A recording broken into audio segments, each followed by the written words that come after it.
सहनाववतु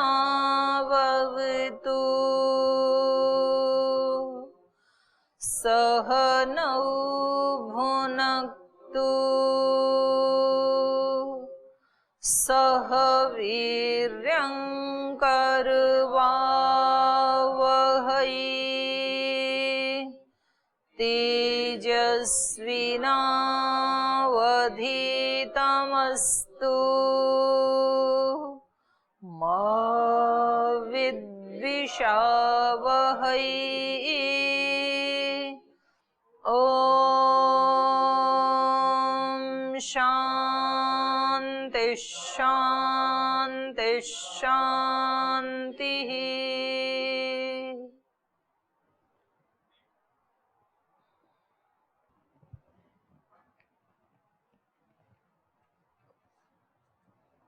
यहाँ प्रसंग चल रहा था कि ये जो सारा अभिव्यक्त जगत दिखाई दे रहा है, इसका मूल कारण क्या है? प्रकृति, मूल प्रकृति, त्रिगुण। तो इसके कई इन्होंने हेतु दिए, संहत परार्थत्वात् पुरुषस्य, और इन्होंने एक बीच में ये भी कहा था कि अगर हम पुरुष को ही मान लें तो, इसका कारण पुरुष को ही मान लें तो फिर वो परिणामी हो जाएगा। तो इसलिए प्रकृति को, त्रिगुण को ही यहाँ पर, क्योंकि आदि में जो सबसे पहले कोई कार्य रूप में सृष्टि दिखाई देती है तो महतत्व के रूप में दिखाई देती है, वो सबसे आदि अभिव्यक्ति है। आदि मतलब सबसे पहले वाली, और तो उसका जो कारण है उसको ही हम आदि मूल मान लेते हैं। तो वो त्रिगुणात्मक है, दिखाई दे रहा है। जैसे कोई अंकुर दिखाई देता है तो अंकुर से पहले वाली स्थिति क्या रही होगी? बीज। तो बीज का हम अनुमान कर लेते हैं किसी अंकुर को देख करके। फिर उसके बाद तो वो बड़ा होगा, उसमें बाली आएगी, वो फिर पंचभूत तक का प्रोसेस होगा। उसके बाद कोई आगे उत्पत्ति या कोई कार्य रूप उसमें नहीं होगा, तो वहां तो उसका एंड मान लेंगे, अंतिम उसकी अभिव्यक्ति मान लेंगे बाली आने के बाद। लेकिन जब अंकुर फूटा ही है तो उसका मूल हम मान लेंगे कि कोई ना कोई बीज रहा है। तो ये कह रहे हैं फिर उस बीज का भी क्या कारण है? तो इन्होंने बताया मूले मूला अभावात अमूलम मूलम। उसके आगे मत जाओ, मूल में मूल का अभाव होने से कारण का कोई कारण नहीं होता है। जो मूल कारण होता है उसका कोई कारण नहीं होता है। तो अगर हम उसके भी कारण को ढूंढेंगे तो फिर अव्यवस्था हो जाएगी। तो ये कह रहे हैं अव्यवस्था तो नहीं होगी, उसका भी कारण परमात्मा को मान लो। महद का कारण त्रिगुण, और त्रिगुण का भी कारण ईश्वर। तो सब कुछ ईश्वर से उत्पन्न हुआ, ऐसे मान लेंगे। तो कह रहे हैं इसमें दो दोष आएंगे। एक तो ये है कि ऐसे आप परंपरा से चलोगे तो और एक कदम जाके रुकोगे, आप एक कदम और पीछे चले गए। हमने मूल प्रकृति के ऊपर उसको अंतिम कारण माना था, आपने पुरुष में मान लिया, तो भी कहीं तो रुकना ही पड़ेगा। पारंपरियपि परिनिष्ठा, परंपरा से आप और एक कदम पीछे जाओगे तो भी परिनिष्ठा तो माननी पड़ेगी। और फिर संज्ञा मात्र का ही भेद हो गया। कहीं तो आप भी रुक ही गए, जहां आप रुक गए उसको आपने पुरुष मान लिया, हम जहां रुक गए उसको हमने मूल प्रकृति मान लिया। लेकिन पुरुष को मानने से एक दोष आ जाएगा कि वो परिणामी होने लगेगा, जबकि पुरुष क्या है? अपरिणामी। तो ये हम पढ़ रहे थे। तो समान है प्रकृतिर द्वयो, ये कहेंगे नहीं उसको हम पुरुष नहीं, उसको हम मूल प्रकृति ही मानेंगे। चेतन को भी हम प्रकृति ही कहने लगेंगे। तो कह रहे हैं फिर तो दो हो जाएंगे, दो कारण हो जाएंगे। समानः प्रकृते द्वयोः, दो प्रकृति होने लगेंगी फिर तो ये तो ठीक नहीं है। चेतन और अचेतन, पुरुष और प्रकृति, इन दोनों में से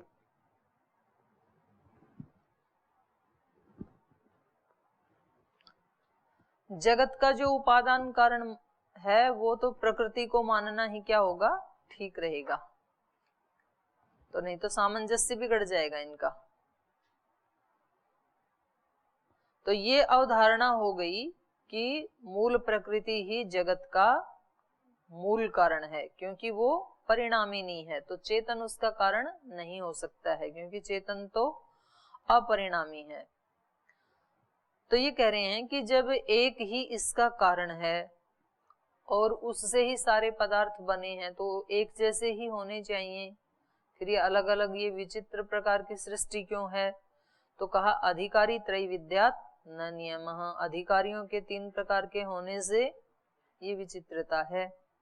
कोई उत्तम कोटि के होते हैं, कोई सामान्य कोटि के होते हैं, कोई मध्यम कोटि के होते हैं, और ये तो लोक में भी देखा जाता है और सृष्टि में भी देखा जाता है। समानम ईहमानानां च अधीयमानानां च केचिद् अर्थे युज्यन्ते अपरे न, महाभाष्य का वाक्य है ये। तो समान रूप से ईहमानानां, यह चेष्टायां है ना, तो सामान्य रूप से चेष्टाएं जो करते हैं, चेष्टा मतलब पुरुषार्थ, किसी एक ही काम में समान रूप से ही पुरुषार्थ करने वाले। समान रूप से मतलब मान लो एक ही कोई नौकरी है, उसमें सभी जो एम्प्लॉइज हैं वो 8 घंटे ही मेहनत करते हैं, लेकिन उस 8 घंटे ही ड्यूटी करते हैं ना, सब 9 बजे आते हैं, सभी उसी समय चले जाते हैं, 5 बजे चले जाते हैं, लेकिन उसी पीरियड काल में एक तो बहुत ऊंचे ऊंचे पद पे चढ़ते ही चले जाते हैं, और दूसरे हैं कि जहां लगे थे वहीं से रिटायर हो जाते हैं, और कभी कभी वहां से भी निकाल दिए जाते हैं। तो ये अंतर क्यों है? तो ये उनके व्यवहार से ही तो अंतर है। तो समान ईहमाना नाम और समान अधीयमाना नाम च, और जो समान रूप से एक ही गुरु के पास पढ़ते हैं, उनमें भी कुछ तो बहुत ही अपनी मेधा का विकास कर लेते हैं और वो कुछ ही समय में विद्वान विदुषी बन जाते हैं, कुछ मध्यम कोटि में रह जाते हैं, कुछ बिल्कुल सामान्य रहते हैं। तो पढ़ाया तो एक ही जैसा जाता है क्लास में, लेकिन फिर भी सभी स्टूडेंट्स की, सभी विद्यार्थियों की उपलब्धियां अलग अलग होती हैं। क्यों होता है ये? जैसी जिनकी सामर्थ्य है बुद्धि आदि की, तो जैसे जिनके पास साधन है तो वैसे ही उत्तम मध्यम और सामान्य बन जाते हैं वो। उनका प्रयत्न, उनके साधन, कई चीजें हैं ना उसमें। प्रयत्न कोई बहुत उत्कृष्ट कोटि का करते हैं, कोई मध्यम करते हैं, कोई सामान्य करते हैं। फिर जिनकी जो साधन है, जिनकी बुद्धि आदि, इंद्रियां आदि, एकाग्रता आदि जो उसमें साधन बनते हैं, बुद्धि किसी की बहुत तेज है, किसी की मध्यम, किसी की सामान्य, किसी की एकाग्रता अत्यंत उच्च कोटि की है, किसी की मध्यम है, किसी की सामान्य है। तो ये सब चीजें उसमें अंतर लाती हैं। फिर उनकी आस्था, उनकी भावना, उनके वो सब साधन के रूप में आते हैं, उनकी जिज्ञासा। तो यद्यपि इस अर्थ का निर्णय कर दिया कि समस्त जगत का मूल उपादान अचेतन प्रकृति है, तथापि तो भी स्थूण निखनन न्याय से प्रस्तुत अर्थ को दृढ़ता के लिए ये प्रकरण प्रारंभ किया जा रहा है। आगे वाला स्थूण निखनन होता है, जैसे वो खूंटा गाड़ते हैं ना, है? तो उसको थोड़ा हिला के और फिर उसके पास जो है ना वो रोड़े पत्थर भर के उसको ठोक देते हैं ताकि वो निकले नहीं। तो एक बार खड्डा खोद के दबा ही दिया, फिर भी उसके आसपास और भी वो, ताकि वो बिल्कुल हिले नहीं, वो उखाड़ा ना जा सके। तो ये स्थापित तो हो गया कि मूल प्रकृति ही मूल कारण है, फिर भी इस सिद्धांत को और ज्यादा स्थापित किया जा रहा है कि ये सिद्धांत हिले नहीं, इसको कोई हटाए नहीं, उखाड़े नहीं। तो इसमें मूल कारण से कार्योत्पत्ति के द्वारा तथा कार्य के कारण में लय के द्वारा इस अर्थ को और ज्यादा पुष्ट किया है। तो ये आगे 42 नंबर सूत्र तक चलेगा ये प्रकरण। तो ये सूत्र बोलिए, महदाख्यम आद्यम कार्यम तन्मनः। कह रहे हैं सबसे पहला कार्य क्या है इसका मूल प्रकृति से, तो उसको कहा महद आख्यम, महद नाम का महतत्व। आद्यम कार्यम, वो सबसे पहला प्रोडक्ट है सृष्टि के, सबसे आदि में क्या बना? बुद्धि तत्व, महतत्व। तन्मनः, उसी को मन कहा है यहाँ पर। बुद्धि तत्व को ही क्या कहा है? मन। मनन मतलब जिससे मनन करके निश्चय किया जाता है। महत नाम का पहला कार्य जो मननशील निश्चय स्वभाव वाला है। तो उसी से ही अवबोधन, निश्चय करना, अध्यवसाय करना, ये अभिप्राय है। तो ये तो ज्यादा इसमें कुछ गहरी बात नहीं है। आदि सर्ग में जब प्रलय काल का अवसान और सृष्टि का आरंभ होने को होता है, उस समय प्रकृति रूप जो सत्वरज तम थे, उन तत्वों में नियंता परमात्मा की प्रेरणा से एक क्षोभ उत्पन्न होता है। क्षोभ माने चित्त की हलचल, चित्त शांत होता है, एक चित्त में हलचल होती है, उसी को क्षोभ कहा है, जिससे वे तत्व सर्गोन्मुख हो जाते हैं। वो जो तीन तत्व थे साम्य अवस्था में, अब वो सृष्टि उन्मुख हो जाते हैं, सृष्टि की तरफ मुख कर लेते हैं। अभी तक प्रलय में वे साम्य अवस्था में थे, पर अब क्षोभ के कारण वैषम्य की ओर झुक पड़ते हैं, विषमता उनमें उत्पन्न हो जाती है। फिर भी वे किसी विशिष्ट कार्य के रूप में परिणत नहीं हो पाई। तो अनेक आचार्यों ने इस अवस्था के विविध नाम दिए हैं। केचिताहु प्रधानात् निर्देश्य स्वरूपम तत्वात् परम उत्पद्यते ततो महान इति। फिर कुछ कह रहे हैं प्रधान से एक अनिर्देश्य स्वरूप तत्वांतर की उत्पत्ति होती है, उसके बाद महान होता है।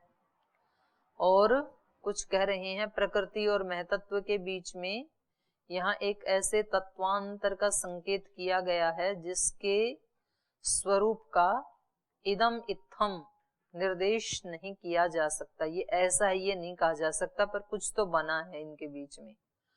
वस्तुतः यह प्रकृति की वही अवस्था है जब उसमें क्षोभ होकर के साम्य स्थिति तो नहीं रहती, पर महतत्व की उत्पत्ति भी नहीं हो पाई है। कोई ऐसी सलील अवस्था रही होगी उससे भी पहले, ऐसे कुछ आचार्यों का मत है। पर उत्पत्ति तो उसी को कहेंगे ना जो कार्य रूप में सामने आ गई, ठोस रूप में, उसी को उत्पत्ति कहेंगे। तो निरुक्त में इसी अवस्था को प्रतिभा कहा है, और यजुर्वेद में दयानंद जी के भाष्य में विद्युत कहा उसी को। मनुस्मृति में, शतपथ ब्राह्मण में, तैत्तिरीय ब्राह्मण में, बृहदारण्यक उपनिषद में, ऋग्वेद में, ये जो इन्होंने एड्रेस दिए हैं वहां इसका वर्णन किया है कि वो पहली अवस्था क्या थी। यह अवस्था ऐसी है जबकि मूल कारण किसी विशेष कार्य के रूप में परिणत नहीं हो पाता, माने मूल प्रकृति और महतत्व के बीच वाली अवस्था। इसलिए सांख्य में इसको कारण रूप के अंतर्गत ही मान लिया, वो भी कारण ही मान लिया। किसका? महतत्व का, आद्य कार्य का। तो फलतः उसके अनंतर जो कार्य प्रकट रूप में आता है वही मूल कारण का आद्य कार्य है, पहला कारण है। और वो क्या है? महतत्व। तो सबसे पहला आद्य कार्य, पहला कार्य क्या है प्रकृति का? महतत्व।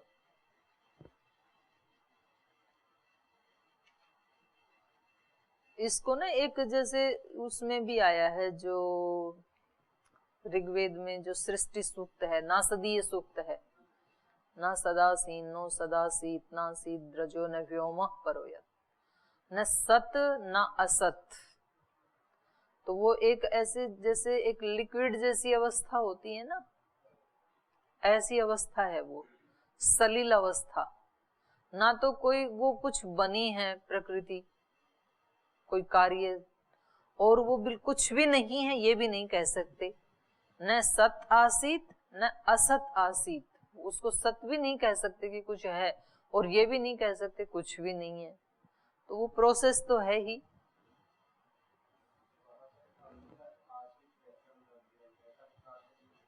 हाँ, वो उससे पहले गहन अंधकार था, गंभीर है।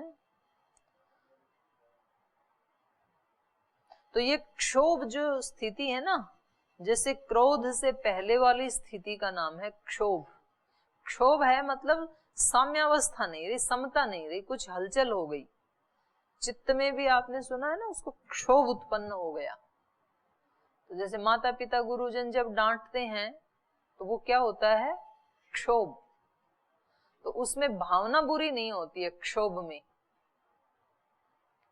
लेकिन वो उनके चित्त की समता भी नहीं होती है। समता में तो कुछ हलचल आती है, लेकिन जैसे कोई माँ अपने बच्चों को जब डांटती है, कुछ समझाती है, तो माँ के चित्त की साम्य अवस्था तो नहीं है, शांत अवस्था तो नहीं कह सकते उसको जिस समय डांट रही है, पर वो क्रोध अवस्था भी नहीं कही जा सकती, क्योंकि उसकी भावना बुरी नहीं है, वो उसको कुछ समझाना चाहती है। ऐसे गुरुजन जब अपने शिष्यों को डांटते हैं तो वो उनके चित्त की शांत अवस्था तो नहीं है, शांति तो टूटी है, लेकिन उसको गुस्सा या क्रोध भी नहीं कहेंगे, क्योंकि उनकी भावना बुरी नहीं है, कोई बदला लेने की नहीं है, उनका बुरा करने की नहीं है, तो उस अवस्था को क्षोभ कहा है।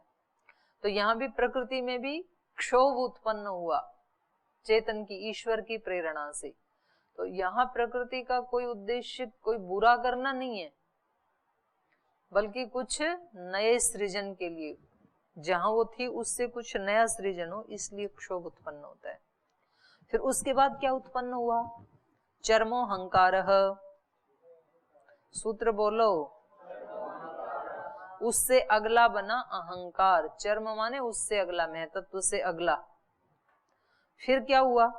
अहंकार के बाद क्या हुआ?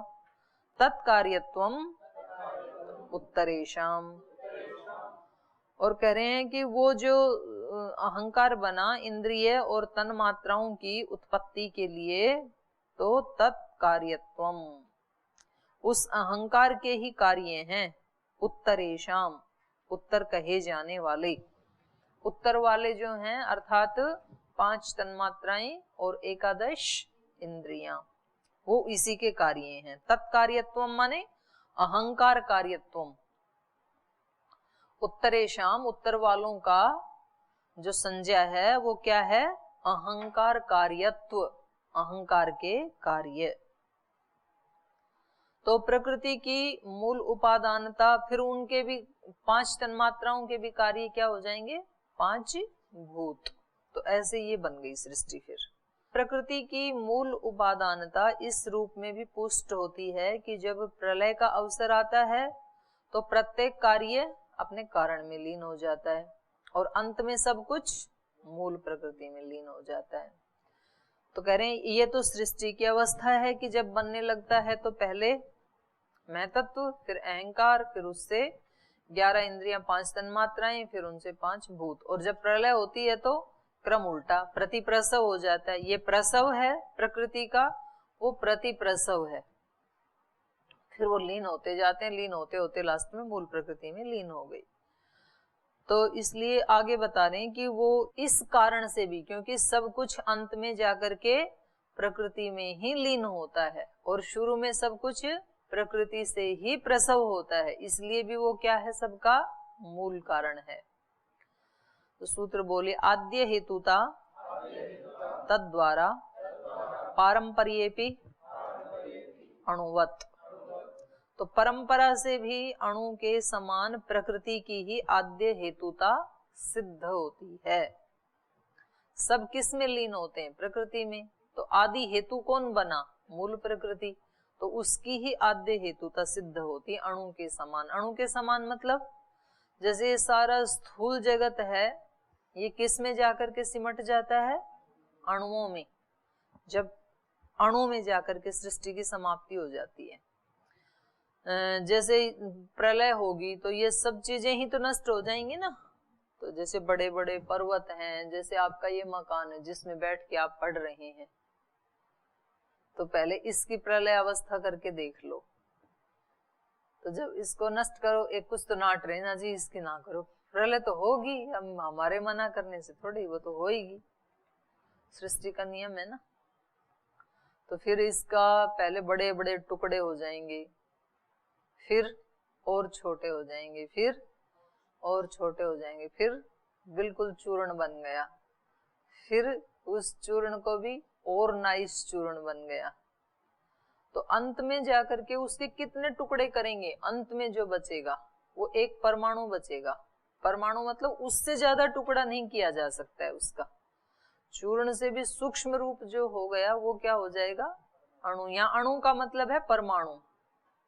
तो परमाणु में जाकर के ये सब कुछ लय हो जाता है फिर परमाणु रूप में। ठीक है। तो ऐसे ही जैसे ये स्थूल सृष्टि परमाणु में जाके लय हो जाती है, ऐसे ही सूक्ष्म रूप में कहाँ जाके लय हो जाती है? फिर ये तो स्थूल सृष्टि की बात हुई। फिर मन बुद्धि अहंकार आदि और इंद्रियां आदि ये सूक्ष्म जगत भी तो है, वो जाके कहाँ लय होता है? मूल प्रकृति में। तो कह रहे हैं कार्य के द्वारा कारण में लय की परंपरा स्वीकार करने पर भी प्रकृति की आद्य हेतुता मूल कारणता सिद्ध होती है। लोक में हम देखते हैं कोई भी स्थूल पदार्थ जब अपने कार्य रूप का परित्याग करता है तो वह कारण रूप में अवस्थित हो जाता है। किसी भी कार्य का या वस्तु का स्वरूपतः सर्वथा नाश नहीं होता है। जब वह प्रगति की ओर अग्रसर होती हुई कार्यांतर रूप में परिणत होती है, यह उत्पादन क्रम की अवस्था है। लेकिन एक स्थिति ऐसी है जब प्रत्येक कार्य अपने पूर्व रूप में लौटता है। ये पूर्व रूप कारण का रूप है। इस प्रकार का परिवर्तन प्रलय की ओर संकेत करता है। यह एक परीक्षित सच्चाई है कि जब कोई कार्य इस प्रकार के परिवर्तन की ओर अग्रसर होता है तब लौटकर अपने पूर्व रूप में अवस्थित देखा जाता है। इस क्रम को हम भौतिक बाह्य साधनों के आधार पर तन्मात्राओं तक जान सकते हैं। तन्मात्रा का मतलब ही क्या है? अणु या परमाणु कह लो उसको। ये तन्मात्र ही अणुरूप है। सूत्रकार ने इसी स्थिति को दृष्टांत रूप में प्रस्तुत किया है और इसके आधार पर शेष अध्यात्म सृष्टि के कार्यों को अपने कारणों में लय परंपरा के द्वारा प्रकृति की मूल कारणता को सुस्पष्ट किया है। 13 कारणों की सृष्टि अध्यात्म सृष्टि कही जाती है। 13 कारण माने सूक्ष्म शरीर। तो इसका विवेचन सांख्य सिद्धांत के विकार नामक प्रकरण में किया जाएगा आगे। फलतः सूत्र का अर्थ इस प्रकार होगा, जैसे स्थूल कार्य लय होते हैं अपने सूक्ष्म अणुरूप कारणों में लीन होते हुए देखे जाते हैं, इसी प्रकार वे अणु द्रव्य अर्थात तन्मात्राएं और समस्त इंद्रियां अपने कारण अहंकार में, अहंकार महतत्व में, महतत्व मूल प्रकृति में लीन होकर के इस लय परंपरा के द्वारा उसकी आद्य कारणता को या आद्य हेतुता को सिद्ध करते हैं। अचेतन प्रकृति और चेतन आत्मा दोनों तत्वों की ही स्थिति अनादि है। दोनों ही अनादि है ना, मूल प्रकृति भी आत्मा भी। तो कह रहे हैं तब चेतन आत्मा ही समस्त जगत का लीन होना क्यों ना मान लिया जाए। हम ऐसे ही मान लें कि सब कुछ आत्मा में लीन होता है। मूल प्रकृति भी जाके कहाँ लीन हो जाती है? आत्मा में। फिर इस अचेतन प्रकृति का स्वीकार करना ही व्यर्थ हो जाएगा, इसका झंझट ही खत्म। महतत्व के बाद सीधा बाईपास चेतन तत्व में, प्रकृति को छोड़ो। तो इस आशंका का समाधान कर रहे हैं। दो तत्व नहीं मानने पड़ेंगे ना अनादि, एक ही अनादि तत्व मान लेंगे, आत्मा है और सब महतत्व भी उसी में जाके लीन हो रहा है। तो मूल प्रकृति का झंझट ही खत्म। खंड प्रलय तो ठीक है, पहले खंड खंड प्रलय होगी, उसके बाद पूर्ण प्रलय हो जाएगी। कहीं कहीं एक खंड में नाश होना, जैसे उत्तराखंड में हो गया था केदारनाथ की त्रासदी।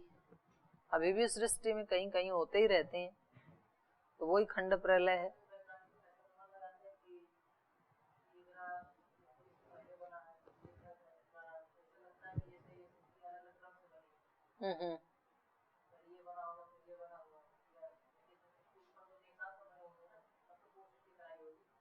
क्या कराई होगी?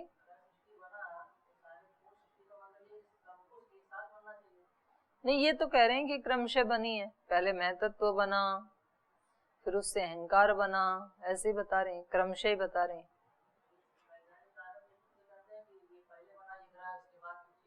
इसमें बोल लो। हाँ, चल रहा है।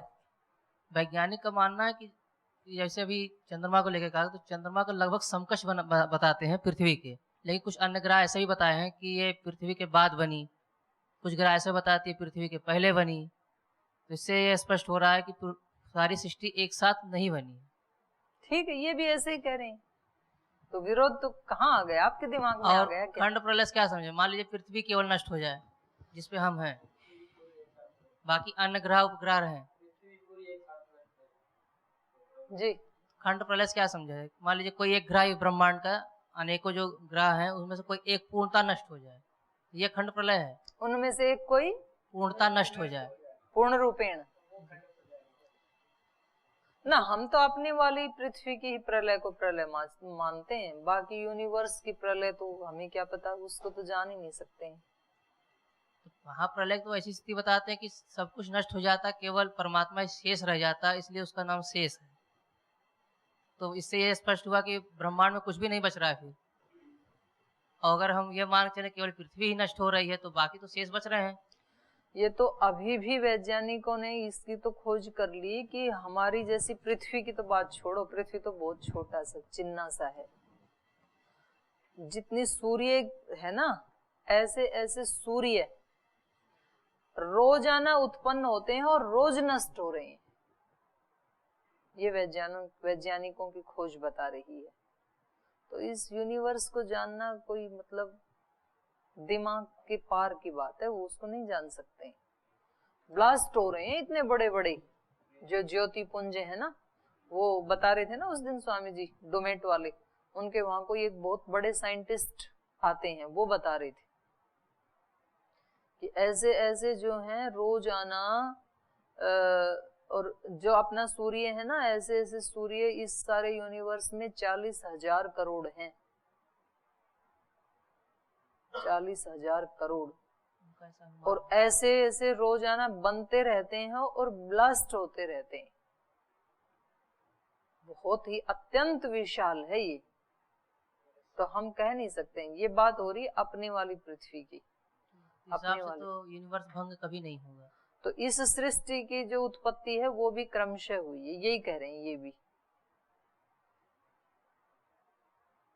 तो बोलो आपका प्रश्न क्या है? तो 432 करोड़ जो एज बताई गई है, 432 करोड़, 4,32 करोड़, 432 करोड़, 4 अरब 32 करोड़ तो वही हुआ 432 करोड़। तो जो 432 अलग होता है मेरे भाई, 432 तो बहुत छोटा पीरियड है।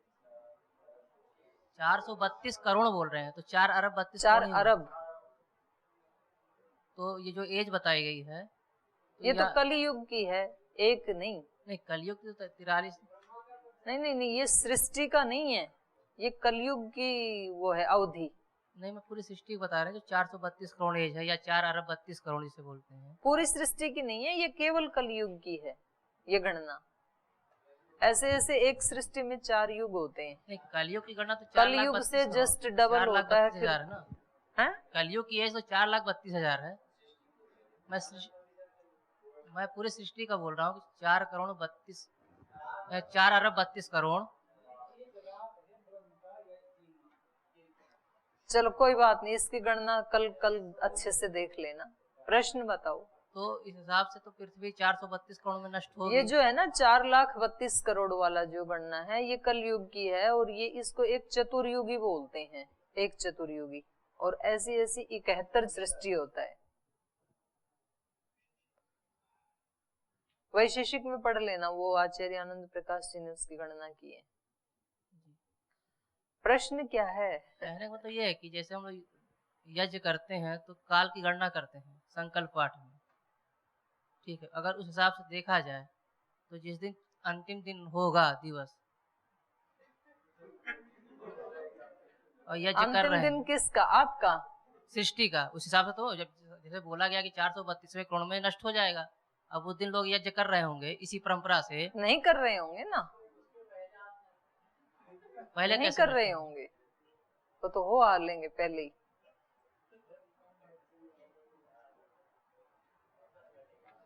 अभी जो ओजोन लेयर है ना हमारे ऊपर, वो कई जगह से इतनी वीक हो चुकी है, उसमें बड़े बड़े होल हो चुके हैं। तो जहां जहां से वो फटता जाता है ना, तो वहां वहां से फिर वो उसको नष्ट करता है। तो वहां अनेक प्रकार के तो रोग फैलते हैं, और वहां पर ताप बहुत ज्यादा बढ़ जाता है। जैसे ऑस्ट्रेलिया गए थे पिछली बार, तो ऑस्ट्रेलिया के ऊपर की जो ओजोन लेयर है ना वो बहुत वीक हो चुकी है। तो वहां का जो समुद्र है, वहां वो जो धूप है ना, वहां आप 10 मिनट बैठ नहीं सकते, इतनी तीखी है वो। जैसे तीखी तो हमने यहाँ भी देखी है, जैसे हरियाणा राजस्थान में 50 पे टेम्परेचर चला जाता है, तो वो वाला तीखापन अलग है, और वो वाला जो है वहां वाला वो उससे बिल्कुल अलग है। और फिर मतलब थोड़ी देर में ना वो स्किन बिल्कुल ऐसे लाल हो जाती है जैसे खून निकलेगा अभी।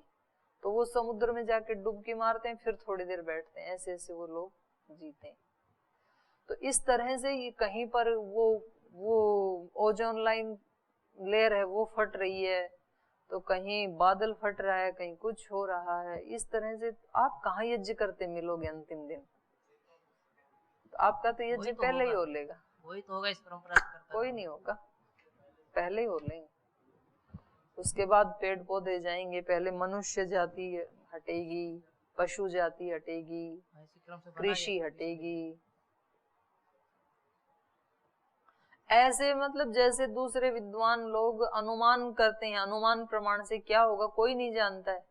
अनुमान प्रमाण से यही जाना जा रहा है कि जैसे क्रमशः बनी विकसित हुई, ऐसे ही क्रमशः उसका नाश भी होगा। तो ऐसा ही मानते हैं विद्वान लोग।